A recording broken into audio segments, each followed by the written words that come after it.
Hello दोस्तों, कैसे हैं आप सब। स्वागत है आप सबका अनलॉक मनी पर। आज की हमारी वीडियो का टॉपिक है एमआरएफ टायर। तो चलिए हम जानते हैं एमआरएफ टायर के स्टॉक के बारे में। एमआरएफ टायर की कंपनी एनएसई और बीएसई यानी नेशनल स्टॉक एक्सचेंज और बॉम्बे स्टॉक एक्सचेंज दोनों इंडेक्स पर रजिस्टर्ड है। और आज इसके शेयर की कीमत लगभग लगभग 1.5 लाख रुपए से भी ऊपर है। तो आप सोचेंगे यार बहुत महंगा शेयर है। बिल्कुल, ये काफी महंगा शेयर है। इसके एक शेयर को खरीदने के लिए आपको लगभग लगभग 1.5 लाख रुपए चाहिए, तब आप इसके एक शेयर को खरीद सकते हैं। ये महंगा इसलिए है क्योंकि इसका जो प्रीवियस परफॉर्मेंस रहा है, कंपनी का जो परफॉर्मेंस रहा है, फंडामेंटल रहे, बेस्ड है, तो काफी अच्छे से काम किया और इसके शेयर की कीमत बढ़ती चली। हमारे टायर कंपनी की शुरुआत सन 1946 में के एम मोहम्मद द्वारा की गई, चेन्नई में। इस कंपनी को पहली बार चेन्नई में खोला गया था, एक खिलौना बनाने की कंपनी के तौर पर। बाद में 1952 में इन्होंने इसको परिवर्तित करके रबर ट्रेड का काम करना चालू किया है। और उसके बाद में 1962 में इन्होंने पहली बार टायर बनाने चालू किए। इसके बाद सन 1971 में इन्होंने नायलॉन के लिए टायर बनाना चालू किया। नायलॉन एक कंपनी थी जिसके लिए टायर बनाते थे। इस कंपनी को पहली बार मद्रास स्टॉक एक्सचेंज पर सन 1961 में लिस्टेड किया गया था पब्लिक के लिए। यानी उस समय भी सन 1961 में बॉम्बे स्टॉक एक्सचेंज भी था, बट उस पर नहीं, मद्रास स्टॉक एक्सचेंज था, जो कि अब एक्टिव नहीं है। ये 2015 से इसका परिचालन बंद कर दिया गया है वित्त मंत्रालय द्वारा। इसको पहली बार सन 1961 में लिस्टेड किया गया था। उसके बाद इसको बॉम्बे स्टॉक एक्सचेंज पर सन 1996 में लिस्टेड किया गया पब्लिक के लिए। और एनएसई नेशनल स्टॉक एक्सचेंज पर सन 1997 में पब्लिक के लिए लिस्टेड किया गया। उस समय इसके शेयर की प्राइस 1000 से 1200 के बीच में थी, क्योंकि उस समय इसका पर्टिकुलर डाटा नहीं था। उस समय पूरी तरह से डिजिटल सिस्टम नहीं था, उस समय रिटर्न वर्क होता था, इसलिए इसका जो पर्टिकुलर डाटा नहीं है कितना था होगा, पर उसका बहुत ज्यादा खोजबीन करनी पड़ती है। लेकिन सन 1999 से इसका पूरी तरह से सिस्टम डिजिटल हो चुका था, इलेक्ट्रॉनिक हो चुका था। इसलिए हमारे पास सारे जो भी एनएसई और बीएसई पर शेयर लिस्टेड हैं, जो कंपनियां लिस्टेड हैं, वह सारा डाटा 1999 से बाद का मिल जाता है, बहुत आसानी से अपने मोबाइल पर मिल जाता है। तो चलिए हम जानते हैं कि 1999 में इसकी शेयर की प्राइस क्या थी। जैसे हम गूगल पर इसको सर्च करेंगे, आप गूगल पर या अपने किसी भी प्लेटफॉर्म एप्लीकेशन पर भी देख सकते हैं। जैसे हम सर्च करेंगे गूगल पर एमआरएफ टायर शेयर प्राइस, ऐसे हमें लिख के टाइप करना है गूगल पर, और उसका पूरा एक ऐसा इंटरफेस आपके सामने खुल के आ जाएगा। उसमें आपको देखने का मिलेगा, आपको उसमें दिख रहा होगा नीचे 1D, 5D, 6 month, 1 year, YTD, मोर। 1D का मतलब होता है आपको एक दिन का डाटा चाहिए, 5D का मतलब होता है आपको 5 दिन का डाटा चाहिए, 6M का मतलब 1M का मतलब होता है आपको 1 महीने का डाटा चाहिए, 6M का मतलब होता है आपको 6 महीने का डाटा चाहिए। YTD का मतलब होता है ये जब से ये वाली साल चालू हुई है तब से लेके आज तक का, यानी 1 जनवरी से लेके आज तक का आपको डाटा चाहिए। और आप मोर पर क्लिक करते हैं तो आपको 3 और ऑप्शन ऐड होते हैं। अब उसमें होता है 1 ईयर, 1Y यानी 1 ईयर, 5Y यानी 5 ईयर, मैक्स मैक्स यानी 1999 से लेके अब तक, यानी जब से कंपनी लिस्टेड हुई है, डिजिटल लिस्टेड है, तब से लेके आज तक का डाटा आपको शो कर देगा। तो आप ऐसे 1 बाई 1 करके अपना डाटा चेक कर सकते हैं, तो आपको पता चल जाएगा किस डेट को, किस ईयर में इसकी प्राइस, शेयर की प्राइस क्या थी। जिससे आप अनुमान लगा सकते हैं कि इसने प्रीवियस परफॉर्मेंस कैसा किया है। तो हम क्या करते हैं, हमें इसके बारे में जानना है, तो हम इसकी ऑल टाइम परफॉर्मेंस यानी जब से डिजिटल लिस्टेड है तब से लेके आज तक का परफॉर्मेंस देखेंगे, जिससे हम अंदाजा लगा सकते हैं कि इसने कैसा परफॉर्मेंस दिया है, ये शेयर खरीदना चाहिए था, जिसने खरीदा उसको कितना फायदा हुआ होगा।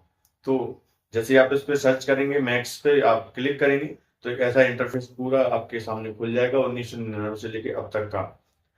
अब आप देख रहे होंगे कि 1999 में इसके शेयर की प्राइस 1900 रुपए थी लगभग, और आज इसकी शेयर की प्राइस है 1,52,000 के आसपास। तो आप देखिए कि इसने पिछले 26 सालों में कितना अच्छा परफॉर्मेंस दिया है। लगभग लगभग 7,937% परफॉर्मेंस यानी रिटर्न दिया है। यानी आपका 1 रुपए 7,937 रुपए बन गया पिछले 26 सालों में। इतना बढ़िया रिटर्न इसने दिया है। अब मैं आपको एक सीधी बात में बता देता हूँ, जैसे मैं कंपेयर करके बता देता हूँ। अगर मान लो आपने उस समय 1900 रुपए का एक एमआरएफ का शेयर खरीदा होता और उसी समय 1900 रुपए आपने सेम अपने बैंक अकाउंट में, सेविंग अकाउंट में डाले होते। 26 सालों में जो 1900 रुपए जिस भी व्यक्ति ने डाले हैं स्टॉक में, एमआरएफ के स्टॉक में, वो आज उसके शेयर की प्राइस 1,52,000 हो जाती है, यानी 1.5 लाख रुपए, यानी 7,937% ज्यादा। वही अगर मैं बैंक का देखूं, यही सेम 1900 रुपए अगर मैंने बैंक में डाले होते तो लगभग लगभग 6,000 रुपए के आसपास मेरा बैंक मुझे करके देता, यानी 26 साल में वो भी लगभग 250% के आसपास आ जाता। अब कितना अंतर आप ये देखिए, 1900 रुपए से 1,52,000 होना और 1900 रुपए से 6,000 होना, दोनों में बहुत बड़ा डिफरेंस है। आप खुद समझदार हैं, समझ सकते हैं कि कितना डिफरेंस है। बहुत ज्यादा डिफरेंस है, आप सोच नहीं सकते इतना डिफरेंस है। अब बात आती है कि जो बैंक के जो पैसे 6,000 रुपए हैं, क्या वो 6,000 रुपए किसी काम के हैं मेरे? क्योंकि जब मैंने लिए 1999 में डाले थे, तब 1900 रुपए की वही वैल्यू होगी जो आज की 6,000 की है। क्यों? क्योंकि अभी इतना महंगाई दर भी बढ़ती रहती है। महंगाई दर को भी हम लगभग लगभग 5 से 6% हर साल का गणना करते हैं, यानी जो महंगाई दर को अपना मान के चलते हैं वो ये चलते हैं कम से कम 5 और 6% हर साल महंगाई दर बढ़ती है। और बैंक कितना रिटर्न देता है? वही 5 से 6%, यानी कोई एफडी भी होगी तो 7 से 8% दे देगी। तो इसका मतलब आपका वो 1900 आज भी 1900 ही है, कोई फायदा नहीं हुआ। लेकिन अगर वही आपने अगर स्टॉक में डाला होता, किसी भी अन्य स्टॉक में डाला होता, मैं एमआरएफ का प्रमोशनल वीडियो नहीं है, बट मैं केवल एक जानकारी आपके साथ साझा कर रहा हूँ, अगर डाला होता तो आपका पैसा कितना ज्यादा बढ़ गया होता। अभी मैं आपको कैलकुलेट करके बता देता हूँ। मान के चलिए किसी व्यक्ति ने 1999 में या 2000 में कंपनी के 1,000 शेयर खरीदे, तो आपको कैलकुलेट करने देखने को मिल जाएगा। किसी व्यक्ति ने 1,000 शेयर खरीदे तो उस समय उसने इन्वेस्ट किए 19,000 रुपए।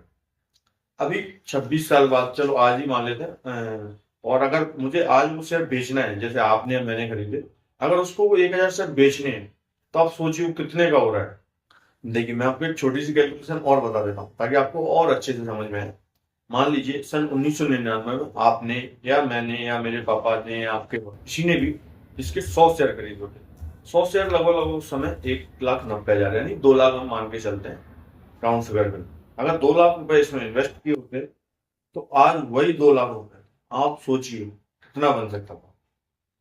आपको बैंक कभी नहीं दे सकता उतना। बैंक में सेविंग करना अच्छी बात है, बट सेविंग को लॉक करके रखना बहुत बुरी बात है। इसलिए मैं आपको बता रहा हूँ कि अपने मनी को अनलॉक कीजिए। तो आज अगर वो शेयर में बेचता, या मान लो मेरे पिताजी द्वारा वो शेयर लिए गए होते 1,90,000 उस टाइम पर, और बैंक में वही होता, तो ज्यादा बैंक में क्या होता, ज्यादा 10 लाख हो जाते, 20 लाख हो जाते बस। लेकिन अगर वही एमआरएफ का स्टॉक खरीदा होता है या और कोई अन्य स्टॉक खरीदा होता सेम एज, तो उस आज की जो कीमत होती वो 1,52,00,000 रुपए की लगभग। आप अंदाजा लगाइए, यानी आप लगभग 1.5 करोड़ रुपए के मालिक हो गए। बहुत अंतर होता है। इसलिए मैं कहता हूँ आप स्टॉक मार्केट सीजिए, अपने इन्वेस्टमेंट को स्टार्ट कीजिए और अपनी फाइनेंशियल अनलॉकिंग कीजिए। फाइनेंशियल जो पोजीशन है उसको अनलॉक कीजिए, बेहतरीन बनाइए और कवर अप करके पोजीशन होल्ड कीजिए, ताकि आपको फ्यूचर में किसी एक चीज के लिए सोचना न पड़े।